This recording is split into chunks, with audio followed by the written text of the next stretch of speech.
Don't be misled. I sometimes am the death of those I visit. Not every time, but just enough to keep you mortals honest.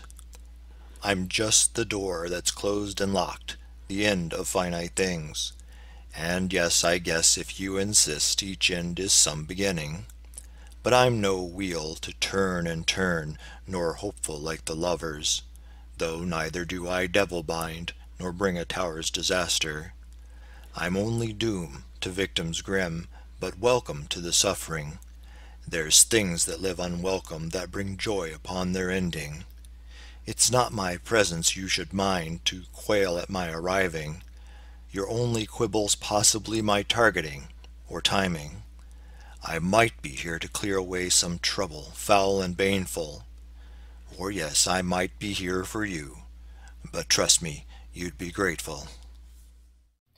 The years are thieves.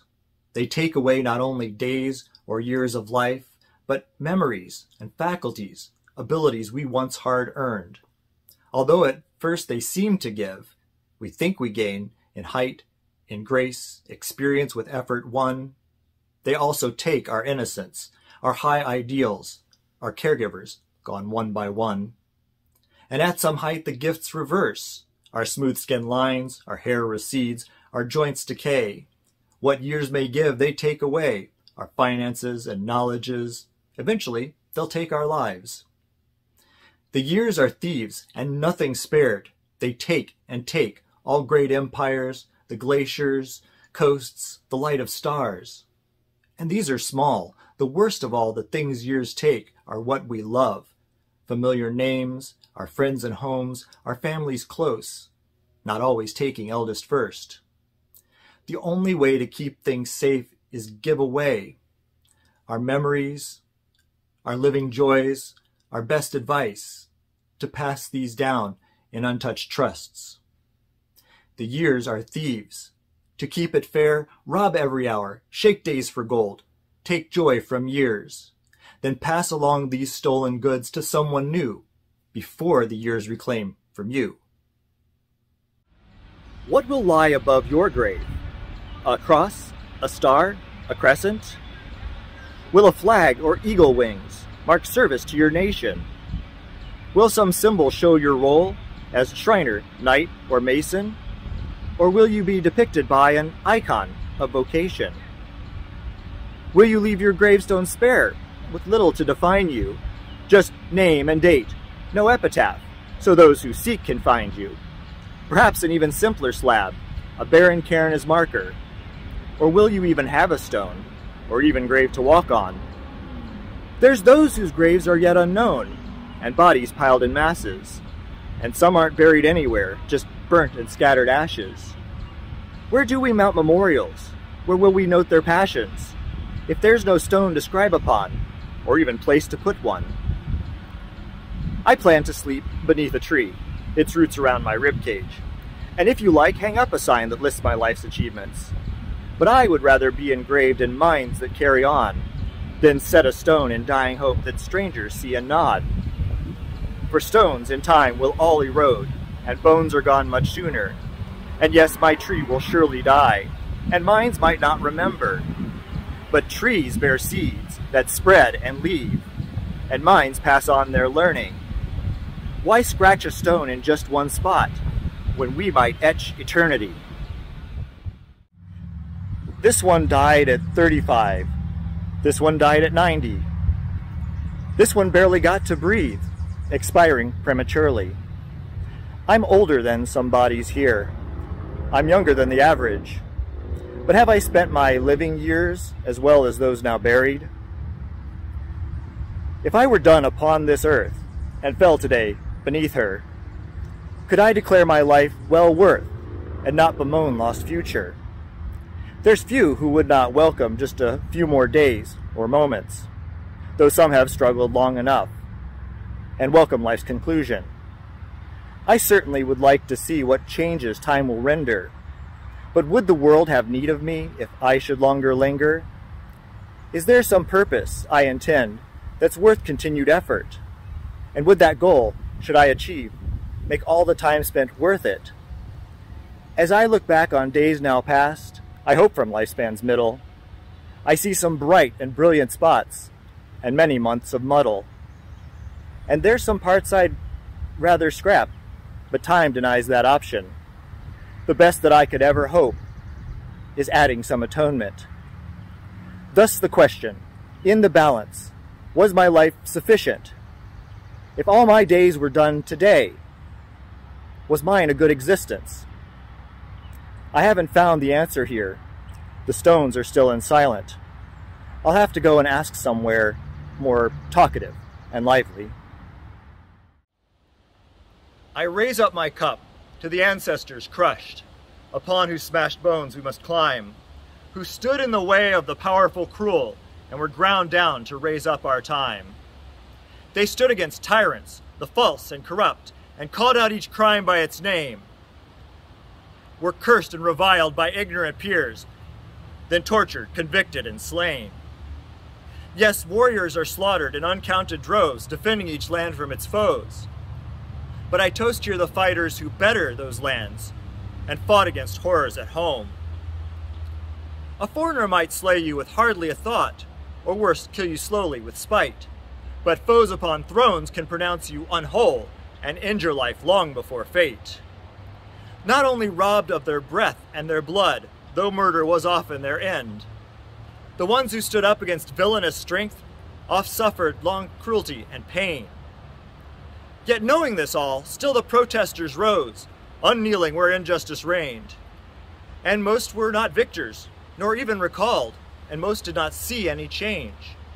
Yet still did they come, and still did they cry, mounting up mountains of dead, till those middens grew up even taller than lies, and buried the villains instead. So join me in hailing the dead I now praise, dissenters, protesters, defiers. Give thanks for the increments painfully gained, and know that their numbers still rise. The arbiters of values used to wail tradition's death, and I would laugh and chide them for their fears.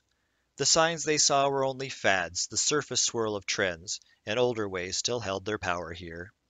The lords of land still had their way by fee for farm empowered, the major faiths still held their sway unhindered. Girls and men still met and bred, ensuring ample labor, and businesses and nations still waged warfare. Now I wonder whether their laments of doom were right, and something's truly dying in this world. Has there been some loss of faith that's altered human sight, some change of thought that might undo past truths? Have masses found the flaws within the shibboleths long set, the structures built to hold their lives in check? Have autocrats and plutocrats and theocrats lost strength or squeezed until their citizens grew sick? Has the sickness through the years accumulated weight? Has history grown too heavy to rebound? Will humans try some new mistakes to find some better ways? Do we now see we've something more to learn? I cherish every variant living life without a template, a precedent themselves and not a copy, as proof of concept, or a misstep, still worth our respect, if guided by good purpose, fair and honest.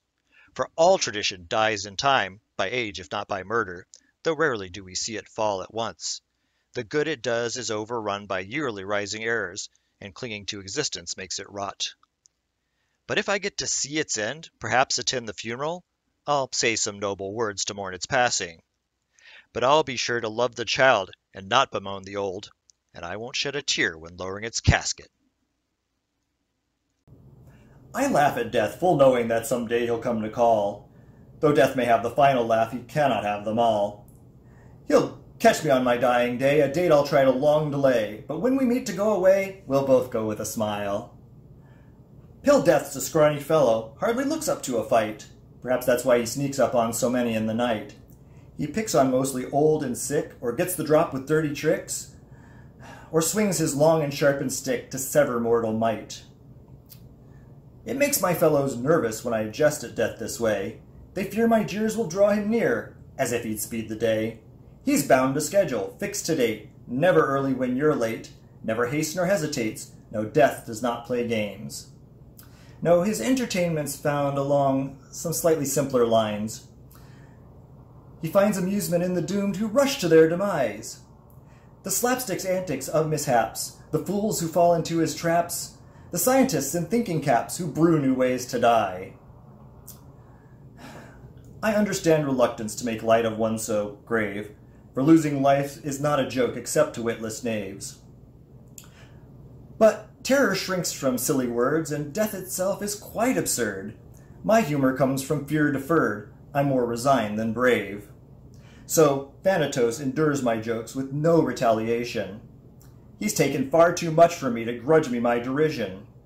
But if my taunting's in excess, if death's deserving more respect, I'll grant it when I finally face my humor's inhumation.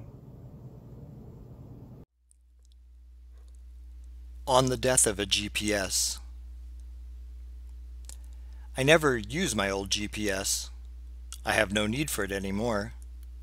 Why should it trouble me then when my account is deleted, removed after years inactive?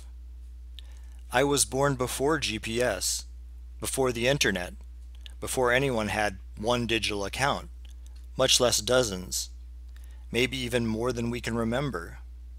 It's not the data I'll miss, whatever it had gathered. I'll never need those routes again. I'll never return to that home. I might never drive those old roads again. The trips I took barely stay in my memory. Reviewing them might not remind me. But when I drove those roads, when I made those trips, that GPS was with me, guiding me, keeping track, writing its quiet chronicle, saving a piece of those years, storing safely and silently, in case I wanted to remember. It served me faithfully, it did its work well, and I never needed it after. Never after I bought my first smartphone, with its own GPS, and maps online, and another much better memory. I packed away that old GPS, in a box, in the basement, just in case I might need it again. But I never did. I forgot it, and now it has forgotten me. The cloud has evaporated. The story is lost. If I ever booted up again, assuming it still starts, it would not know me. It would not remember. We might start all over again, teaching it my information, training it to my preferences, and then it would work again, just as before, guiding and recording, building a new history. I won't do that though. There's no point. It would be cruel to start a new relationship with a device I no longer need. But I look at my smartphone, so full of me, my history, writing loyally at my hip, and I wonder, how long until I don't need it? How long until I set it aside, in the basement, in a box, or like its predecessors, surrender it to be recycled? And when will the accounts I use now, its memory of me, faithfully maintained, stored on high, finally be deleted? Your father's in Valhalla, fighting battles, drinking mead. Your mother's up in heaven, singing praise at Jesus' feet. Grandpa was a pious man, he roams Elysian fields. Your little child, gone too soon, returns upon the wheel. Some say we make up afterlives to reassure ourselves, but just as often they're a place for anybody else. Otherwise, why would we ever make so many hells? No one thinks they're going there, they're meant for someone else. And all the heavens and the other posthumous rewards are treasures filled with pleasures for the ones we've loved and lost. For if we cannot keep them here, we pray that they're well stored in joyful plains on which to wait until we meet once more. Tell it to the dead. Oh, it's not me you need to convince. Make your case to the dead. Discuss with them your theories on balance and progress. Let them weigh your words against their loss. Tell the black-lunged miners about regulations' overreach. Charred seamstresses will listen to how unions stifle growth. Detail to 1,000 drowned how the climate is doing so well. Explain to the smallpox-pocked how well we're using their land. Preach to the beaten queers about hearing all sides and all ideas. Ask the dead of AIDS their feelings on freedom of faith. Make your case on terrorism to the refugees from war zones. Argue their criminal pasts with the victims handed back to gangs. Convince the bled-out women about the value of all life. Tell Kristallnacht's corpses about tolerance of hatred. Explain to the homeless, frozen from exposure, the sick denied organs, surgery, or drugs, the bullet-marked bodies of 1,000 school children, compared to them what was more important. See if they accept that their ends were justified. I listen to the dead. If you can convince them, no need to say more.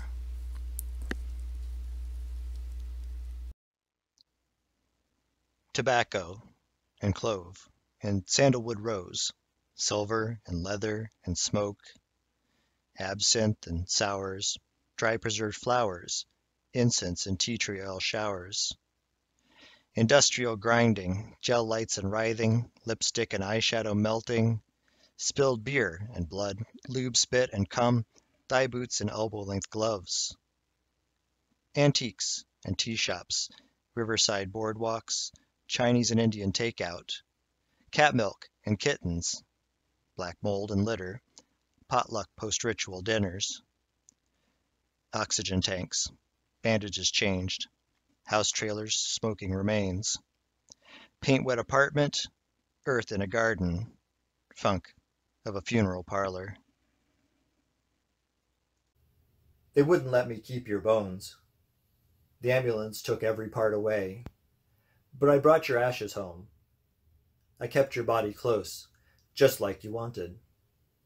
I put you in a box, a small, neat rosewood box, not a cheap pine casket, not a sterile metal capsule, but a decoration, a work of art, settled on a sunlit shelf, napping like a house cat, just like you wanted. And in the afternoons, our cats come and nap with you, steal my offerings to you, shed fur and claws near you, rub spit and oils on you, just like you wanted.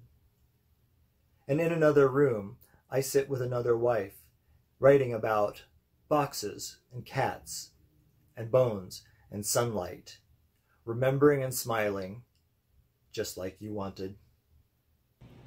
A terrible ending awaits everyone, the tragedy every life suffers, an awful misfortune you cannot outrun, nor defeat, nor push off on another.